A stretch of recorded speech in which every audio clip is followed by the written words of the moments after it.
bupati dan wali kota ya, bapak-bapak.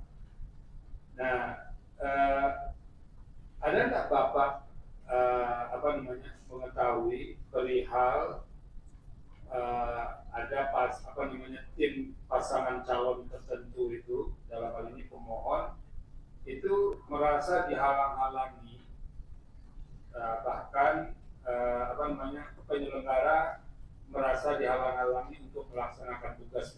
Bapak mengetahui yang seperti itu?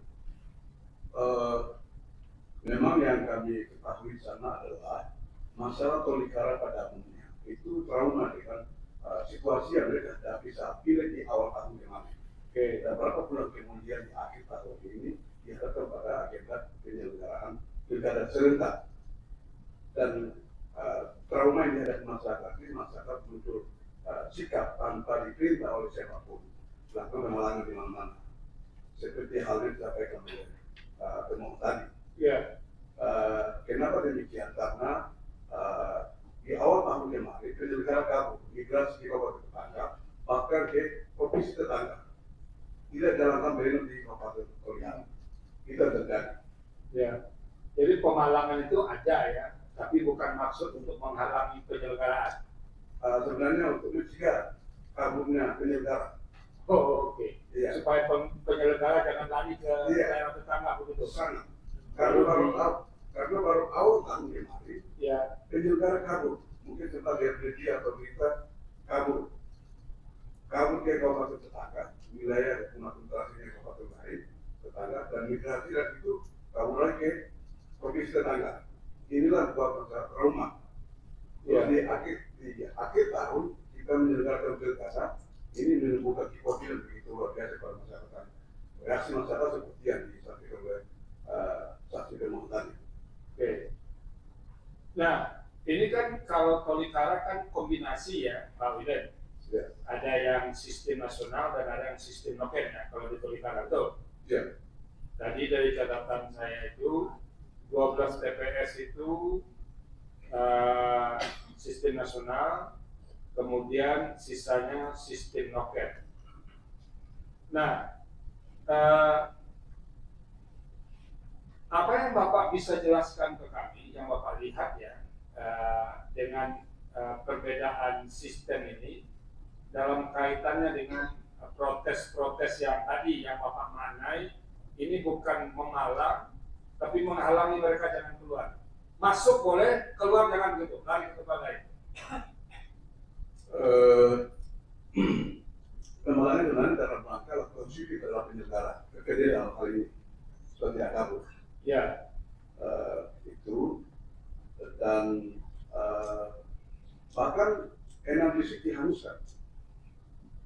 Apa Pak? Karena perilaku seperti terulang lagi pada akhir tahun ini. Ya. 6 distrik suara di 6 distrik itu dihanguskan atau tidak sah. Ya. Karena dilakukan perilaku yang sama lagi. Sehingga KPU harus mengambil sikap. Sampai di batas waktu 16 ya, itu sudah minggu tadi. 16 habis waktu. Memang sempat sirekap tapi tidak sempat dilakukan karena waktu sudah habis. 6 distrik Kabupaten Tolikara.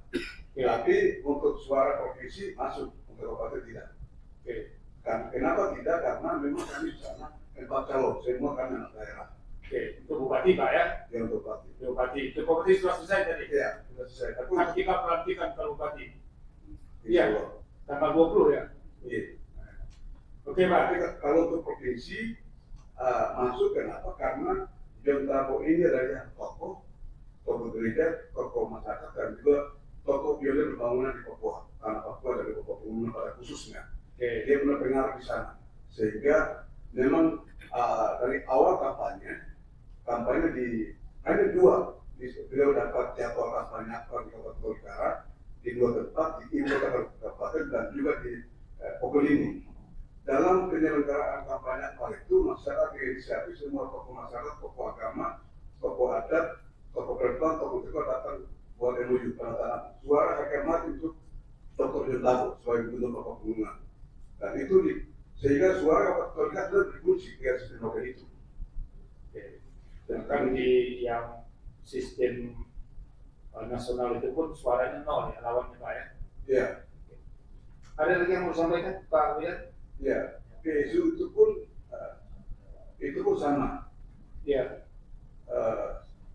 Dan juga terkait hal-hal yang lain, kenyataan pengungsi dan lain-lain, sebenarnya sebenarnya harus ada laporan pendidikan dari fisik ke kabupaten ke provinsi supaya ini tidak lanjuti. Gitu. Tapi kalau saya ikuti tahapan itu dimulai dari pleno tingkat provinsi, baru mulai ada keberatan, ada pengaduan seperti itu. Oke, cukup Pak? Sedikit saya mau tambahkan. Iya. Terkait dengan sistem noken. Ya. Sebenarnya itu sistem noken itu dia lebih langsung umum bebas dan terbuka, tidak rahasia lagi. Dia terbuka. Oke. Jadi jauh sebelumnya itu sudah ada wacana bergulir di sana. Baik di tempat acara, baik di Manai atau di gereja sudah diskusikan. Besok cari siapa kita pilih ya. Gubernur siapa, bupati siapa, sudah ada wacana bergulir di sana. Ada wacana bergulir satu mengutus pada satu tentu satu opini. Berdasarkan opini itulah tokoh-tokoh yang di situ dia tokoh mengambil sikap. Siapa yang harus kita berikan suara. Begitu. Jadi sistem lokal sebenarnya lebih terbuka. Itu sesuai dengan budaya masyarakat kaum komunal yang ada di tanah Papua. Dan ini adalah masih relevan dengan sila keempat kerakyatan yang dipimpin oleh hikmat kebijaksanaan dalam permusyawaratan perwakilan.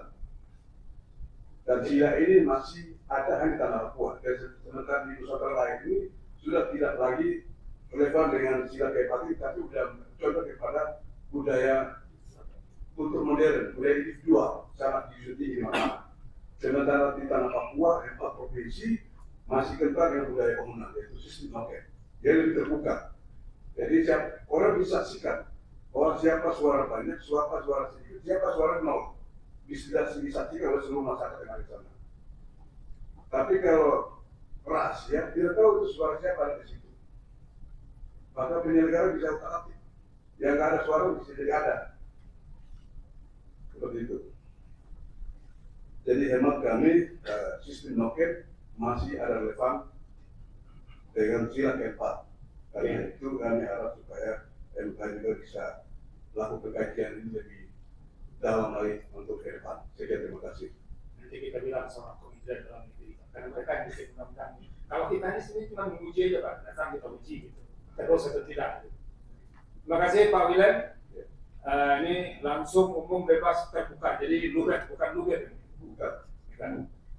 Berikut Pak Martin.